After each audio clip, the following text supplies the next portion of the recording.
بسم الله الرحمن الرحيم الحمد لله رب العالمين والعاقبة للمتقين ولا عدوان إلا على الظالمين صلى الله عليه وعلى آله وصحبه وسلم تسليما كثيرا أما بعد கண்ணியத்துக்குரிய சகோதரர்களே ஹல் லுபுசு தாக்கியத்தி அவில் இமாமத்தி அவில் குத்ரா வாஜிப்னு ஃபிஸ்ஸலா தொழுகையிலே தொழுபவர் தலப்பாகை தொப்பி போன்ற ஏதாவது ஒன்றை அணிந்து தொழுவது கடமையா என்ற கேள்விக்கு பதிலாக மேற்கூறப்பட்ட விடயங்களை அணிவது தொழுகையில் அணிவது கடமை இல்லை.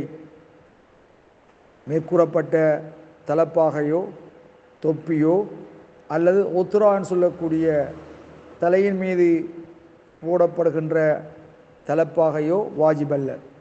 ஏனென்றால் லிஅன்ன சத்ர ரஅஸி ஃபி ஸலா லைஸ பிவாஜிபின், தொழுகையிலே தலையை மறைப்பது கடமை இல்லை.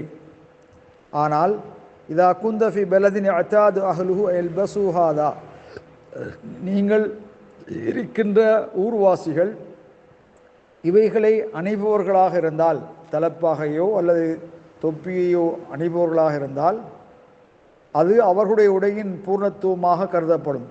ஆகவே எம்பகையன் தல்பசஹூலி கௌலிஹி தஆலா, அல்லாஹு தாலாவுடைய குர்ஆனுடைய வாசகத்திற்காக அதை அணிவது கடமை அவசியமாகும். அல்லாஹு ஜல்ல ஷானுஹு வ தஆலா அல் குர்ஆனிலே யா பனி ஆதம குது ஸீனதகும் இன்த குல்லி மஸ்ஜிதின், ஆதமுடைய மக்களே உங்களுடைய அலங்காரத்தை செய்து கொள்ளுங்கள், இந்த குல்லி மஸ்ஜிதின் தொழும் ஒவ்வொரு இடத்திலேயும், தொழுகையிலே நீங்கள் உங்களுடைய அலங்காரத்தை நீங்கள் எடுத்துக்கொள்ளுங்கள் என்று அல்லாஹ் கூறுகின்றான். சூரத்துல் அராஃப் 31வது வசனம்.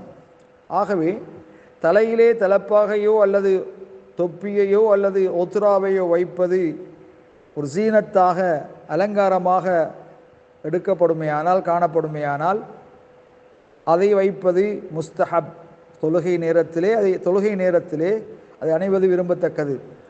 அம்மா இதாக்கான பலதில் அத்தாதூன் அதாலிக்க, அதை வளமையாக்கி கொள்ளாத நகரங்களிலே நாட்டிலே நீங்கள் இருந்தீர்களேயானால் அது அவருடைய ஜீனத்தாக கருதப்படுவதில்லை. ஆகவே நீங்கள் இருக்கும் நிலையில் இருப்பது போதுமானதாக இருக்கும். வல்லாஹு அலம் முஸ்தஆன்.